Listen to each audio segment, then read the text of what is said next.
گا, آپ کی جیب کوئی نہیں بھرے گا. کوئی کہے گا بابی گستاخ ہے, بد مذہب, یہ ماں باپ کا دشمن, یہ بزرگوں کا دشمن. پریشان نہیں ہونا, یہ پرانی عادت ہے, یہ پرانی عادت ہے. ثمامہ جب مسلمان ہوئے, مکہ کی طرف آئے, ابو جہل کی پارٹی نے باہر نکل کر استقبال کیا اور کیا کہا, صبوت یا ثمامہ, ثمامہ تو صابی ہو گیا ہے. اس دور کے لوگ صابی کس کو کہتے تھے؟ جو آباء و اجداد کے دین کو چھوڑ دیتا تھا, اس کو کہتے صابی ہو گیا ہے.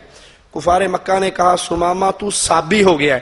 اور آج اگر کوئی قبروں کی پوجا چھوڑ دے, اللہ کی توحید کو ماننے والا ہو جائے, بدعات کو چھوڑ کر سنت پہ چلے, اے وہابی ہو گیا ہے. وہ کہتے صابی ہو گیا ہے, کہتے وہابی ہو گیا, برادری دونوں کی ایک ہی ہے.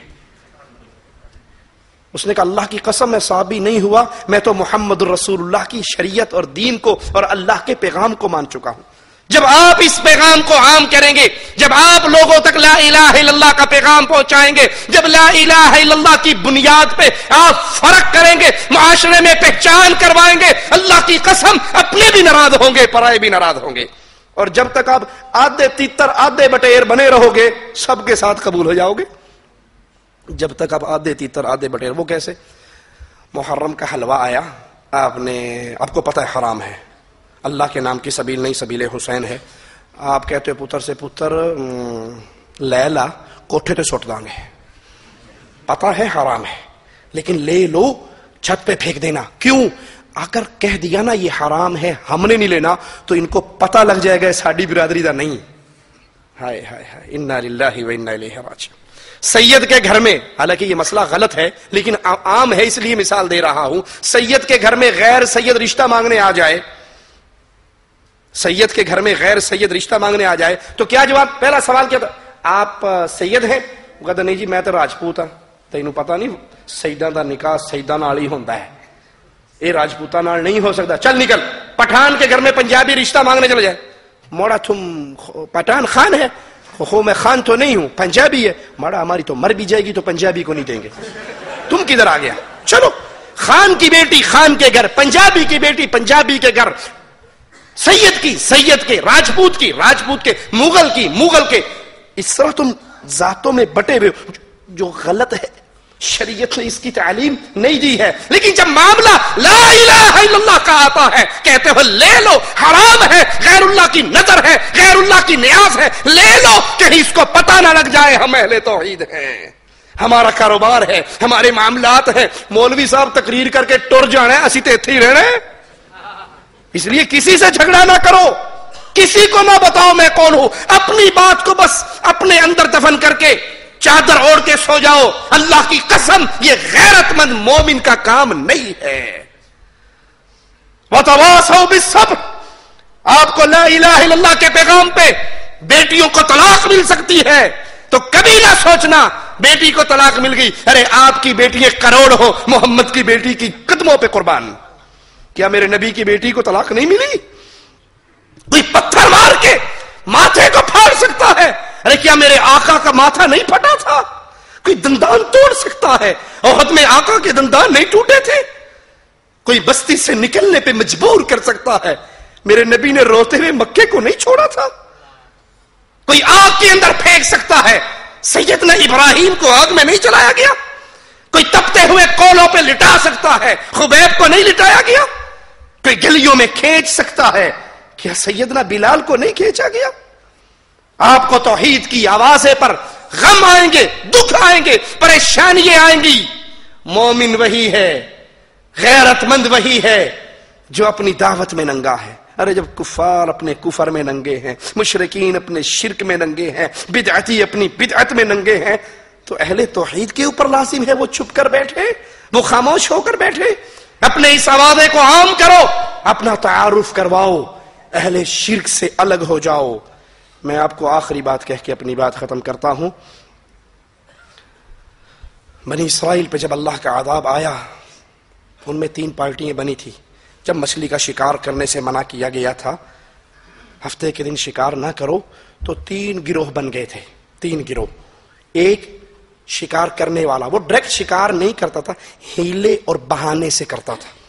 اگلے دن اس دن آ کے چھوٹی چھوٹی ندیاں, نالے, گڑھے بنا لیے, اس میں ڈال کے پھر اوپر سے بند کر دیں جی اسی پھڑی تے نہیں نا جی، اندر آپ ہی آ گئی، اسی تے نہیں پھڑی، اگلے دن آ کے پکڑتے تھے، وہ ہیلا اور بہانہ کرتے تھے۔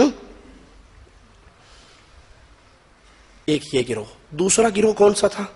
وہ شکار کرتا نہیں تھا لیکن کرنے والوں کو کچھ کہتا بھی، او جی انہیں اپنی قبر جانا، میں اپنی قبر جانا، ایویں اوکھا ہوتا رہا، میں نے ٹھیکہ لیا، میں ٹھیکیدار ہوں دین کا، ہر بندے نے اپنا جواب دینا، اس کی اپنی قبر، میری اپنی قبر، اس نے اپنا کام کرنا، میں نے اپنا کام کرنا۔ ان لوگوں کو مثال سے سمجھاؤں، آپ نے گھر جانا ہے، باہر روڈ پہ گئے ہو، ٹیکسی والا کھڑا ہے، آپ کہتے ہو منامہ جانا ہے، کہتا جی آؤ بیٹھو، کتنے پیسے لوگے؟ کہ جی بلاش لے کے جاؤں گا، فری میں، کوئی پیسہ نہیں، پھوکٹ میں جاؤ گے، آؤ۔ آپ جب بیٹھنے سے پہلے غور سے دیکھتے ہو نا، ڈرائیور کو تو اندھا ہے، ڈرائیور کو جب دیکھا تو اندھا تھا، اس کی گاڑی میں بیٹھو گے، کہو گے بھائی پیدل جانا منظور ہے، اندھے تیری گاڑی میں نہیں جاؤں گا، مروائے گا تو دے مارے گا کہیں، تجھے کیا نظر آتا؟ اگر وہ اندھا کہے میں نے اپنا کام کرنا، آپ نے اپنا کام کرنا، کیا مشکل ہے؟ آپ نے میرا ٹھیکہ لیا، میں اندھا ہوں، جو مرضی ہوں، میں نے گاڑی چلانی، میں چلاؤں جیسے مرضی، آپ نے پیچھے بیٹھنا، آپ کا اپنا کام، میرا اپنا کام، کہے گا مجھے عقل ہے، اندھے کی گاڑی میں نہیں بیٹھوں گا۔ صرف دین کی بات پہ آ کے ہماری عقلیں ختم ہو جاتی ہے، وہ اپنا کام کرتا ہے، میں اپنا کام کرتا ہوں، میں کون ہوتا ہوں اللہ کے دین کی بات لے کے چلنے والا؟ میں نے سمجھ لیا، میں نے مان لیا، بس نہیں، نجات نہیں ملے گی۔ نجات ملنے کی تیسری شرط دعوت بھی دو، چوتھی شرط اس دعوت پر تکلیف آئے تو صبر بھی کرو، اس دعوت میں اپنے آپ کو واضح کرو۔ ایک گروہ شکار کرنے والا، دوسرا گروہ صوفیوں کا، کسی کو کچھ نہیں کہنا، تیسرا گروہ اہل توحید کا، ان کا نہ کریں گے نہ کرنے دیں گے۔ جب معاملہ بڑھا اہل توحید نے اپنے راستے الگ کر لیے، بعض روایات میں ہے کہ ان کی اور اپنے گھروں کے درمیان دیوار کھڑی کر لی، ان کی اور اپنے گھروں کے درمیان دیوار کھڑی کر لی۔ اہل شرک کو اپنی بیٹیوں کا رشتہ دینے والوں، اہل شرک کو اپنی بیٹیوں کا نکاح دینے والوں، خوش ہونے والوں، جی ماشاءاللہ میری بیٹی کے لیے بڑا اچھا رشتہ آیا ہے، کار کوٹھی بنگلے والا، بڑا مالدار ہے، جی کون ہے؟ جی ہے تو وہ خواجہ کا ملنگ، لیکن ہوڑے ہوڑے ٹھیک ہو ہی جائے گا۔ آپ دعا کریں مولوی صاحب، آپ کو کیوں تنخواہ دیتا ہوں، آپ کو کیوں چندہ دیتا ہوں؟ دعا کے لیے تو آپ کو رکھا ہے نا، آپ دعا کرو، دین کا معاملہ آہستہ آہستہ ٹھیک ہو جائے گا۔ بظاہر سٹیٹس بہت اچھا ہے، اس کا مطلب ہے آپ اپنی توحید میں صاف نہیں ہو۔ مثال دے کے سمجھاؤں، باپ کے دشمن کو رشتہ دو گے؟ کار کوٹھی بنگلہ مال دولت سب کچھ ہے، باپ کا دشمن ہے، اس نے آپ کی باپ کی چوک میں پٹائی کی تھی، اس کو رشتہ دو گے؟ کہو گے سونے کے پانی سے نہا کر بھی آئے تو باپ کے دشمن کو میں اپنے لخت جگر کا ہاتھ نہیں دے سکتا۔ ارے رب کے دشمن کو، جو غیر اللہ کو پکارتا ہے، جو قبروں پہ سجدے کرتا ہے، جو قبروں کا طواف کرتا ہے، جو قبروں پہ آ کر ویسے مانگتا ہے جیسے اپنے اللہ سے مانگنا چاہیے، ان کو بیٹی دیتے ہوئے غصہ نہیں آتا، غیرت نہیں آتی؟ تیسرا گروہ اہل توحید کا، ان کا نہ کریں گے نہ کرنے دیں گے، اور اگر آپ شرک سے توبہ نہیں کرتے، اللہ کی بغاوت سے توبہ نہیں کرتے تو ہماری تمہاری دوستیاں ختم۔ اس تیسرے گروہ نے اپنی اور ان کے گھروں کے درمیان دیوار بنا لی۔ ایک دن دیوار کے اوپر چڑھ کر دیکھتے ہیں کہ ادھر سے آج آوازیں نہیں آ رہی، تو سارے لوگ سور اور بندر کی شکل میں تبدیل ہو چکے ہیں۔ وہ دو گروہ مارے گئے، شکار کرنے والا بھی اللہ کے عذاب میں آ گیا، اور صوفیوں کا گروہ بھی اللہ کے عذاب میں آ گیا، جو کہتا کسی کو کچھ نہیں کہنا، وہ بھی مارے گئے۔ صرف ایک گروہ بچا، وہ تھے جو اللہ کی بغاوت نہ کرتے تھے نہ کرنے دیتے تھے۔ لوگوں اگر نجات چاہتے ہو ان چار چیزوں کو اپنے پلے سے باندھ لو، الا الذین آمنوا، توحید کو مانو، اللہ پر ویسے ایمان لاؤ جیسے اللہ کو مطلوب ہے، وعملوا الصالحات، نیک اعمال کرو، ہر عمل کے کرنے سے پہلے دیکھو اس عمل پر رسول اللہ صلی اللہ علیہ وسلم کی مہر ہے یا نہیں، یہ حدیث سے ثابت ہے یا نہیں۔ عمل بعد میں کرو، حوالہ پہلے تلاش کرو، سنت پہلے تلاش کرو۔ وتواصوا بالحق، پھر اس دعوت کو عام کرو۔ وتواصوا بالصبر، پھر اگر مصیبت آئے، اگر بیٹیوں کو طلاقیں ملے، اگر مار دھاڑ کا مسئلہ ہو، اگر بستی سے نکالا جائے، اگر کوئی آپ کو دیکھ کر اپنی مجلسوں میں بیٹھنے نہ دے، تو یہ جتنی مصیبتیں آئیں اللہ کے لیے آ رہی ہیں، اس پہ صبر کریں۔ مثال دیتا ہوں آخری اور بات ختم کرتا ہوں۔ دو دوست ہیں، دو آدمی ہیں، ان کی آپس میں بڑی دوستی ہے۔ اس بندے کو دوسرے بندے نے تانا دیا، اور تو فلاں کا دوست ہے، وہ تو ایسا ہے، وہ ایسا ہے، وہ ایسا ہے۔ اب یہ اپنے اس دوست کے پاس آ کر کہ یار تیری وجہ سے مجھے تانے مل رہے ہیں، تیری وجہ سے کیا مل رہا ہے؟